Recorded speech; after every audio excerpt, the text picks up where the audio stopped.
Hello everyone, welcome to competition career point.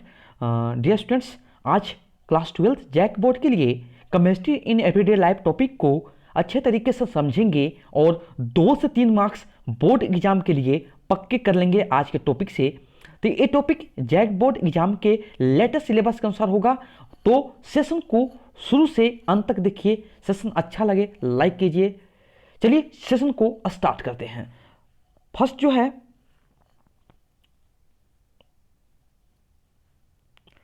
First है antacid, those chemical substance which reduce the acidity our stomach.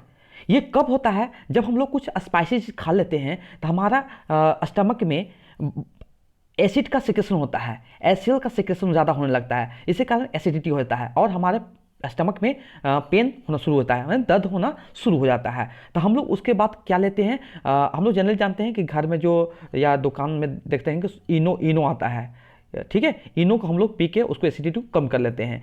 अगर आपको जब हम लोग चैप्टर पढ़ रहे हैं तो इसमें बताया गया है कि आप बेकिंग सोडा भी यूज कर सकते हैं, मिल्क ऑफ मैग्नीशिया यूज कर सकते हैं और एल्युमिनियम हाइड्रोक्साइड भी यूज कर सकते हैं। तो बेकिंग सोडा का फॉर्मूला क्या है? सोडियम बाइकार्बोनेट बोलते हैं NaHCO3, मिल्क ऑफ मैग्नीशिया का MgOH का होल 2 और एल्युमिनियम हाइड्रोक्साइड का AlOH का होल 3। तो देखिए ये आपको मॉडल पेपर में आपका पूछा हुआ क्वेश्चन है। Next, anti हिस्टामाइंस।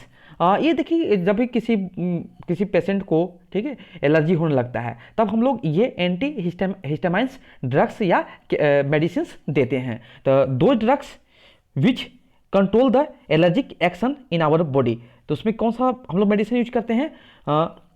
ब्रोमफेनिरामाइन, ठीक है। हम लोग कौन सा करेंगे? ब्रोमफेनिरामाइन और टरफेनाडाइन, ठीक है। ये थोड़ा सा बोलने में थोड़ा डिफिकल्ट है लेकिन आपको याद कर लेना है। कैसे याद करना है? ब्रोमफेनिरामाइन, ऐसा कर तीन स्टेप में याद कीजिएगा। ब्रोमफेनिरामाइन, फिर टरफेनाडाइन, जब ऐसे याद कीजिएगा तो आपको एग्जामिनेशन में पूरा याद अच्छी तरह से रहेंगे और आप एग्जाम में आराम से लिख सकते हैं। थर्ड देखिए, एनाल्जेसिक। एनाल्जेसिक कब देते हैं? कि जब हमारे बॉडी में पेन होने लगता है ना, पेन, दर्द, ठीक है, उसमें हम लोग एनाल्जेसिक मेडिसिन यूज करते हैं। तो those medicine which are use to reduce pain, दर्द, ठीक है, आर कोल्ड एनाल्जेसिक्स। इसमें हम लोग जो मेडिसिन यूज करते हैं, हम लोग एस्प्रिन यूज करेंगे, कोडिन यूज करेंगे, मॉर्फिन यूज करेंगे, हेरोइन यूज करेंगे। वेरी वेरी इंपॉर्टेंट है।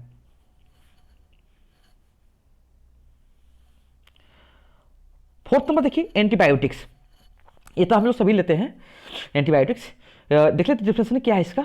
Those chemical substance produced by microorganism, example में जैसे बोल सकते हैं bacteria, fungi, mould, that can inhibit the growth और इवन डिस्ट्रॉय अदर माइक्रोऑर्गेनिज्म। देखिए क्या होता है ना कि आप लोग देखते हो कि जो एंटीबायोटिक्स जो बनता है ना वो माइक्रो ऑर्गेनिज्म से ही बनता है। जैसे हम बैक्टीरिया, फंजी, मोल्ड से ही बनता है और वो क्या करता है, वो दूसरे अदर माइक्रोऑर्गेनिज्म जो होते हैं, दूसरे माइक्रोऑर्गेनिज्म होते हैं जैसे बैक्टीरिया, वायरस जो भी होते हैं जो हार्मफुल होते हैं, उसको क्या करता है ये बैक्टीरिया, वो डिस्ट्रॉय करता है, किल कर देता है और उससे हम लोग को प्रिवेंट करता है, इनहिबिट करता है। जैसे एग्जाम्पल में बोल सकते हैं पेनिसिलिन और ऑफ्लॉक्सिन, बहुत फेमस नाम है पेनिसिलिन और ऑफ्लॉक्सिन। किसका एग्जाम्पल है? एंटीबायोटिक का होगा। Next, antiseptic, those chemical substance which prevent the growth of microorganism and may also kill them. इसका कहने का मतलब है कि ये भी क्या करेगा, जो कोई माइक्रो ऑर्गेनिज्म जो होते हैं जैसे बैक्टीरिया, फंजाई, ये सबको ग्रोथ को क्या करेगा ना, प्रिवेंट करेगा, स्टॉप करेगा, रोकेगा और क्या करेगा, इसको किल भी कर देगा, ठीक है। जो हम एंटीसेप्टिक जो यूज करेंगे हम लोग वो क्या करेगा, जो अदर जो हार्मफुल जो बैक्टीरिया जो भी हार्मफुल मैक्रोनिज्म है उसको क्या करेगा, किल कर देगा। और ये हम लोग अपने बॉडी पर लगाते हैं, माने कि लिविंग टिश्यू पर लगाते हैं। लिविंग टिश्यू जो हम लोग हैं, प्लांट्स होंगे, तो these are applied to the living tissue use for कब, जो बाउंड या जब कट जाता है, ठीक है, बाउंड के कट जाता है, जख्म हो जाता है, तब हम लोग यूज करते हैं एंटीसेप्टिक का। आपको एग्जाम्पल याद करते होंगे इस एंटीसेप्टिक का, तो इसमें पढ़े होंगे डिटॉल। डिटॉल जो होता है ना, यहाँ से एक 1 मार्क्स से MCQ बन सकता है कि डिटॉल का डिटॉल किस किस से मिलकर बना हुआ है। तो क्या हुआ, it is the mixture of chloroxylenol और टर्पिनॉल। बहुत इंपॉर्टेंट है, वेरी वेरी इंपॉर्टेंट है एमसीक्यू के व्यू से देखा जाएगा तो। सेकंड बोलते हैं Savlon, tincture of iodine, iodophor और बोरिक एसिड। ये इतना सारा आपको एंटीसेप्टिक का एग्जाम्पल याद करना है। अगर आपको उसको अच्छे करने हैं तो आपको डेफिनेशन विथ एग्जाम्पल जरूर याद करके जाइए एग्जाम में, ठीक है। और आपको पास करना है तो आपको ये टॉपिक अच्छे से करके जाना ही होगा। आपको एक क्वेश्चन यहाँ से मिलेगा एमसीक्यू के, और 1 से 2, और आपको एक क्वेश्चन जो होंगे वो फिल इन द ब्लैंक्स में देखने को मिलेगा। 6 नंबर देखिए, डिसइंफेक्टेंट्स, ठीक है, those chemical substance which kill microorganism but not safe for living tissue are called disinfectants. Disinfectants कहने का मतलब क्या है कि ये हम लोग के लिए, बॉडी के लिए नहीं है, ये नॉन लिविंग। जैसे अगर घर में रूफ हो गया, ठीक है, रूफ हो गया तो उस समय हम लोग ज़्यादा यूज करते हैं, हॉस्पिटल में यूज करते हैं, जब फर्श जो होता है ना, फर्श को उसको साफ करने के लिए, ठीक है, तो उसमें यूज करते हैं। तो these are use on non living object के लिए करते हैं। इसका एग्जाम्पल बहुत इंपॉर्टेंट है, फिनाइल और फॉर्मल्डिहाइड। फिनाइल और फिनाइल तो हम लोग घर में भी यूज करते हैं, आप लोग सभी जानते होंगे। फॉर्मल्डिहाइड जो कि हॉस्पिटल में यूज किया जाता है। अब देखिए यहां से भी एमसीक्यू बना हुआ है पहले एग्जाम में, तो अभी भी एमसीक्यू बनने के चांसेस हैं। तो बोलता है कि 0.2% solution of phenol is also antiseptic, जो कि 0.2% जो होगा सोल्यूशन फिनोल का वो एंटीसेप्टिक रूप यूज करेंगे, और 1%, ठीक है, 1% of solution of phenol use as disinfectants, ठीक है। तो आप लोग को यहां से याद रखना है कि 0.2 सोल्यूशन जो होता है फिनोल का उसको हम एंटीसेप्टिक में यूज करेंगे, और 1% जो होगा उसको डिसइंफेक्टेंट्स में यूज करेंगे। क्लियर है? Next 7 number, tranquilizer, those drugs which are given to the patient suffering from anxiety and mental tension या स्ट्रेस, जिसका थोड़ा सा प्रॉब्लम मेंटल टेंशन पर होता है, स्ट्रेस ज़्यादा होता है, ठीक है, तो हम लोग उसको ट्रैंक्विलाइजर मेडिसिन देते हैं, ठीक है, ट्रैंक्विलाइजर ड्रग्स देते हैं। जैसे में एग्जाम्पल में बात किया जाएगा तो क्या होता है, आइप्रोनिएजिड, फिनिलजाइन और इक्विनल। आप 3 मेडिसिन में से 2 मेडिसिन भी याद करिएगा तो चलेगा, बहुत अच्छे तरह से याद कर लीजिएगा। मैं पूरा एग्जैक्ट कलेक्शन किया हूँ, आपका इससे एक भी क्वेश्चंस जो होंगे बाहर नहीं जाएंगे, आपको एकदम श्योर शॉट यहां से मिलेंगे, 2 या 3 मार्क्स जो भी आएंगे।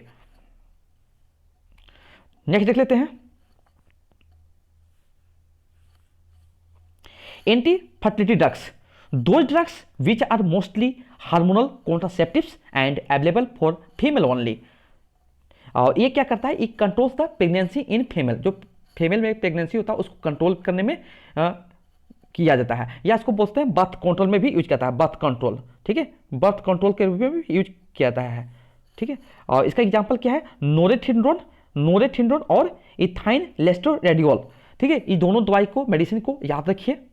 नेक्स्ट देखिए यहां से आपको एमसीक्यू थोड़ा सा मैं लिया हूं, एमसीक्यू से क्या क्या यहाँ से क्वेश्चंस बनेंगे जो ज़्यादा इंपॉर्टेंट है वहां मैं ले लिया हूं। इसको बोलता है कि हीरोइन इज डेरिवेटिव ऑफ, किससे डेरिवेटिव हुआ हीरोइन, ये हो गया मॉर्फिन से हुआ है, किससे हुआ, मॉर्फिन से।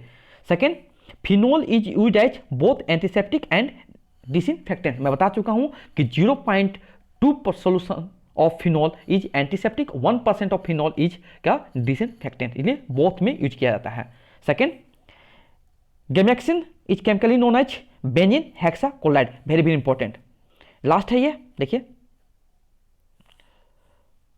Right the name of compound use is disinfectant and antiseptic, phenol होगा, अब कितना कितना परसेंट होगा उसको भी जान लेते हैं हम लोग। देखिए 0.2 solution of phenol is antiseptic, whereas 1% of solution of phenol disinfectant, very very important है।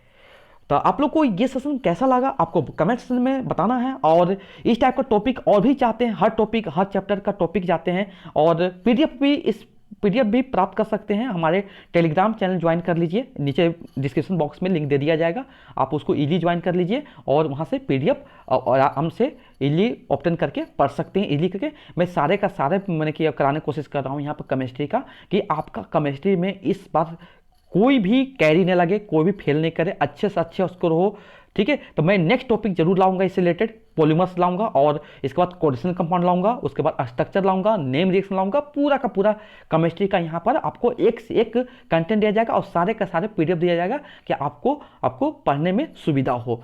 Thank you so much.